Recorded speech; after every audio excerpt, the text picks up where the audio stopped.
दोस्तों, विजय हजारे ट्रॉफी 2025 से 26 के एलीट ग्रुप में आज जो हुआ उसने भारतीय घरेलू क्रिकेट के इतिहास में एक ऐसा अध्याय लिख दिया है जिसे आने वाली पीढ़ियां मिसाल के तौर पर याद रखेंगी। दिल्ली बनाम बिहार का यह मुकाबला केवल एक मैच नहीं बल्कि जज्बात, जुनून और दो अलग अलग पीढ़ियों के बीच की उस महान जंग का गवाह बना, जहां एक तरफ 14 साल के वैभव सूर्यवंशी का उभरता हुआ सूरज था तो दूसरी तरफ क्रिकेट के किंग विराट कोहली का विराट साम्राज्य। राजकोट के मैदान पर आज जब ये दोनों टीमें आमने सामने उतरीं तो फिजाओं में एक अलग ही रोमांच था। वीडियो में आगे बढ़ने से पहले हम आपको दिखाएंगे वैभव का वो ऐतिहासिक दोहरा शतक और विराट कोहली की वो संघर्षपूर्ण शतकीय पारी जिसने आखिरी गेंद तक दिल्ली की उम्मीदों को जिंदा रखा। लेकिन उससे पहले एक सवाल, आपके हिसाब से मौजूदा दौर में चेज मास्टर कौन है, विराट कोहली या कोई और? अपनी राय नीचे कमेंट में जरूर बताएं और अगर आप विराट कोहली के सच्चे फैन हैं तो इस वीडियो को लाइक और शेयर करना बिल्कुल ना भूलें। बिहार की इस पारी को अगर आज किसी ने करीब से देखा होगा तो वह समझ गया होगा कि क्रिकेट के मैदान पर उम्र सिर्फ एक कागजी आंकड़ा है, असली ताकत तो बल्ले और जिगर में होती है। राजकोट के मैदान पर आज जब टॉस की उछाल हुई और बिहार के कप्तान शकीबुल गनी ने बिना किसी हिचकिचाहट के पहले बल्लेबाजी का फैसला किया तो ड्रेसिंग रूम में बैठे दिल्ली के दिग्गजों को शायद अंदाजा भी नहीं था कि आज 14 साल का एक बच्चा उनके गौरव को चुनौती देने वाला है। क्रीज पर उतरे बिहार के दो सलामी बल्लेबाज, युवा सनसनी वैभव सूर्यवंशी और अनुभवी मंगल महारौर। दिल्ली की तरफ से गेंदबाजी की कमान संभाली ईशांत शर्मा ने, जिनके पास सैकड़ों अंतर्राष्ट्रीय विकेटों का अनुभव था। लेकिन वैभव के मन में कोई खौफ नहीं था। पहली ही गेंद ईशांत ने लेंथ पर डाली और वैभव ने जिस तरह से अपने पैर निकालकर बैकफुट पंच पर गेंद को बाउंड्री के बाहर भेजा, उसने ईशांत जैसे दिग्गज गेंदबाज के चेहरे पर भी हैरानी की लकीरें ला दी। अगली ही गेंद पर फिर से वही आत्मविश्वास और मिड ऑफ के ऊपर से एक और चौका। अगले ओवर में रफ्तार के सौदागर नवदीप सैनी आक्रमण पर आए, जिनकी 145 किलोमीटर प्रति घंटे की रफ्तार बल्लेबाजों के मन में दहशत पैदा करती है। लेकिन वैभव ने उनकी रफ्तार का इस्तेमाल करते हुए नजाकत भरा फ्लिक शॉट खेला और गेंद देखते ही देखते फाइन लेग की बाउंड्री पार कर गई। 5वें ओवर तक बिहार का स्कोर बिना किसी नुकसान के 45 रन हो चुका था और दिल्ली के कप्तान ऋषभ पंत लगातार फील्डिंग में बदलाव कर रहे थे। मंगल महारौर ने दूसरे छोर से बुद्धिमानी दिखाते हुए वैभव को स्ट्राइक दी और खुद संभल कर खेलना शुरू किया। जब हर्ष त्यागी को स्पिन आक्रमण के लिए बुलाया गया तो मंगल ने आगे बढ़कर लॉन्ग ऑन के ऊपर से एक ऐसा गगनचुंबी छक्का जड़ा कि गेंद स्टेडियम की छत से टकराकर वापस आई। 10वें ओवर में वैभव ने अपना असली रौद्र रूप दिखाया। सिमरजीत सिंह के उस ओवर को फैंस सालों तक याद रखेंगे। वैभव ने पहली गेंद पर एक्स्ट्रा कवर, दूसरी पर पॉइंट और तीसरी पर स्ट्रेट ड्राइव लगाकर चौकों की हैट्रिक पूरी की और आखिरी गेंद पर घुटने टेककर जो छक्का मिड विकेट के ऊपर से लगाया उसने मात्र 32 गेंदों में उनका अर्धशतक पूरा कर दिया। स्टेडियम में मौजूद हर शख्स खड़ा होकर इस नन्हे उस्ताद का अभिवादन कर रहा था। 15वें ओवर तक बिहार का स्कोर 100 के पार जा चुका था और दिल्ली के गेंदबाज पूरी तरह असहाय नजर आ रहे थे। मंगल महारौर ने भी अपना अर्धशतक 55 गेंदों में पूरा कर लिया, लेकिन 22वें ओवर में दिल्ली को पहली सफलता मिली। प्रिंस यादव की एक शानदार इनस्विंगर मंगल के पैड से टकराकर स्टंप्स में जा घुसी और वो 68 रन बनाकर पवेलियन लौटे। मंगल के जाने के बाद क्रीज पर आए विकेटकीपर बल्लेबाज आयुष लोहारुका। उन्होंने आते ही समझदारी भरा खेल दिखाया और वैभव को ज्यादा से ज्यादा स्ट्राइक देने का फैसला किया। वैभव अब अपने बीस्ट मोड में आ चुके थे।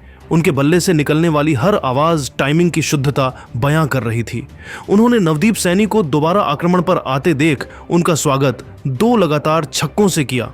सैनी की गति आज वैभव के लिए रन बनाने का जरिया बन गई थी। 30वें ओवर में जब वैभव ने अपना शतक पूरा किया तो उनके चेहरे पर कोई अति उत्साह नहीं था, बल्कि एक लंबी पारी खेलने का संकल्प दिख रहा था।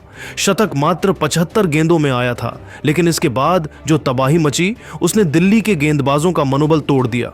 हर्ष त्यागी के 34वें ओवर में वैभव ने लगातार 4 गेंदों पर 4 लंबे छक्के जड़कर दिल्ली के खेमे में पूरी तरह सन्नाटा पसरा दिया।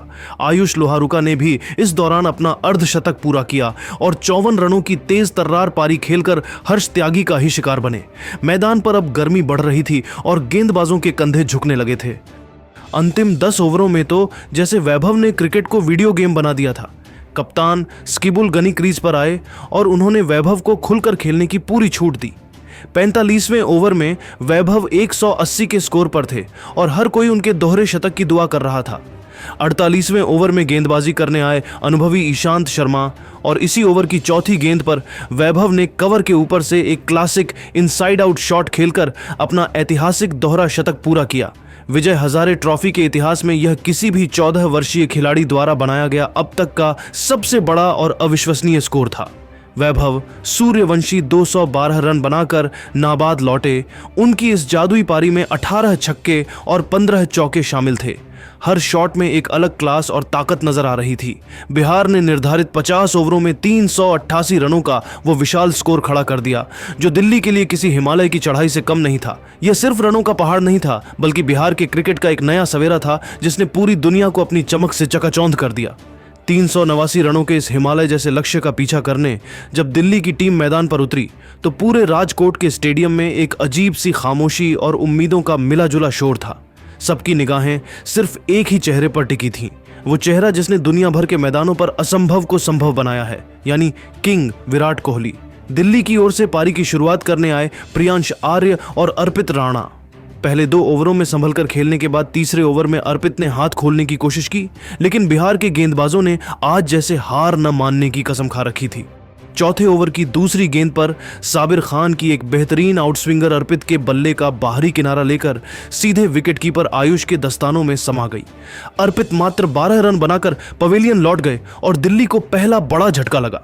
स्टेडियम में एक पल के लिए सन्नाटा छा गया, लेकिन जैसे ही ड्रेसिंग रूम के दरवाजे खुले और विराट कोहली ने मैदान पर कदम रखा, पूरा स्टेडियम कोहली कोहली के नारों से कांप उठा।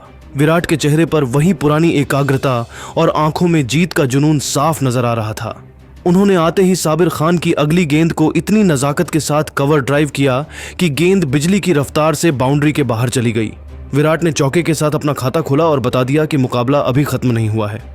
दूसरे छोर पर प्रियांश आर्य भी लय में दिख रहे थे। उन्होंने कुछ अच्छे कट्स और पुल शॉट्स लगाकर रणगति को बनाए रखा, लेकिन 12वें ओवर में बिहार के स्पिनर बादल कनौजिया ने अपनी फिरकी का जादू दिखाया। प्रियांश उनकी एक स्लाइडर को पढ़ने में चूक गए और 45 रन के निजी स्कोर पर LBW आउट होकर पवेलियन लौट गए। अब दिल्ली का स्कोर 2 विकेट पर 75 रन था और जीत की पूरी जिम्मेदारी विराट कोहली और नए बल्लेबाज नीतीश राणा के कंधों पर आ गई थी। विराट ने आज अपनी क्लास और अनुभव का अद्भुत नमूना पेश किया। उन्होंने जानते हुए कि लक्ष्य बड़ा है, जोखिम भरे शॉट्स खेलने के बजाय गैप्स ढूंढने पर ध्यान दिया और सिंगल डबल से स्कोरबोर्ड को चलता रखा। 25वें ओवर तक दिल्ली का स्कोर 160 रन पहुंच चुका था।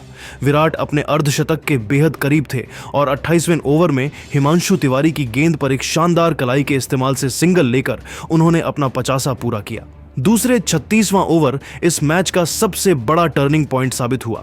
जब दिल्ली को आखिरी 15 ओवरों में करीब 150 रनों की दरकार थी, तब साबिर खान को दोबारा आक्रमण पर लगाया गया। नीतीश राणा एक बड़ा शॉट खेलने के प्रयास में मिड ऑफ पर तैनात फील्डर को कैच थमा बैठे। नीतीश 72 रनों की शानदार पारी खेलकर आउट हुए और दिल्ली की मुश्किलें फिर बढ़ गईं। इसके बाद कप्तान ऋषभ पंत मैदान पर आए। फैंस को उम्मीद थी कि पंत का एक्स फैक्टर दिल्ली को जीत दिलाएगा, लेकिन आज पंत का दिन नहीं था। वो दबाव में दिखे और मात्र 15 रन बनाकर सूरज कश्यप की गेंद पर बोल्ड हो गए। विकेट गिरते जा रहे थे, लेकिन विराट कोहली एक चट्टान की तरह एक छोर संभाले खड़े थे।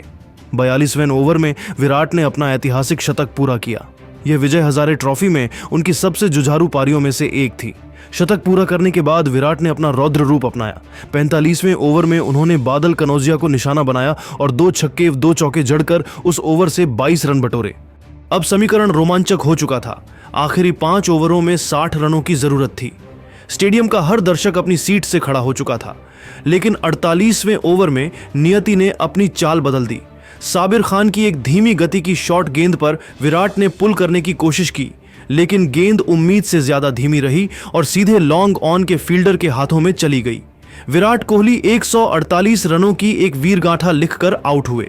विराट के आउट होते ही दिल्ली की बची कुची उम्मीदें ताश के पत्तों की तरह ढह गईं। निचला क्रम बिहार के सटीक गेंदबाजी आक्रमण का सामना नहीं कर सका और पूरी दिल्ली की टीम 49.4 रनों पर आउट हो गई। ओवरों में 365 रनों पर सिमट गई। बिहार ने यह मुकाबला 23 रनों से जीतकर इतिहास रच दिया। 14 साल के वैभव सूर्यवंशी का दोहरा शतक आज क्रिकेट के भगवान कहे जाने वाले आंकड़ों पर भारी पड़ा। ये मैच भारतीय घरेलू क्रिकेट के उस स्वर्णिम भविष्य का गवाह बना जहां युवा प्रतिभा अब दिग्गजों की आंखों में आंखें डालकर चुनौती देने के लिए पूरी तरह तैयार है। दोस्तों, क्या आपको लगता है कि वैभव सूर्यवंशी को जल्द ही टीम इंडिया के लिए कॉल अप मिलना चाहिए, या फिर विराट कोहली को घरेलू क्रिकेट में और भी मैच खेलने चाहिए? अपनी राय कमेंट में देना ना भूलें और ऐसे ही रोमांचक क्रिकेट अपडेट्स के लिए हमारे चैनल को सब्सक्राइब जरूर करें।